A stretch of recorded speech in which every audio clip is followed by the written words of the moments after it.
రాష్ట్రంలోని కూడా కొంతమంది పిల్లలు ఒబిసిటీకి కూడా సఫర్ అవుతున్నారు. ఒబిసిటీ అంటే ఎక్కువ లావు అయింది.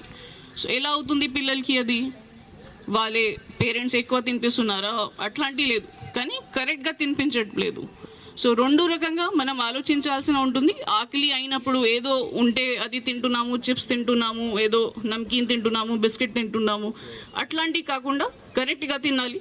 సో దట్ మనకి డయాబెటీస్ కానీ బీపీ కానీ అట్లాంటి వ్యాధి కూడా రాదు. దీంతోపాటు కరెక్ట్గా న్యూట్రిషన్ కూడా రావాలి. సో బికాజ్ మీరు అందరూ ఇక్కడే వచ్చారు కాబట్టి I'm giving you this message. Please take care of your health.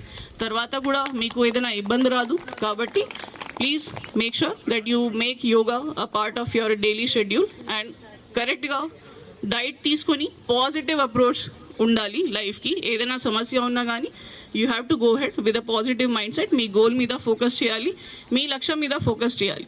ఇంకా చాలా రకంగా నడుస్తున్నాయి జనరల్గా, బట్ అంతా ఫోకస్ కాకుండా you should be focused on your goal.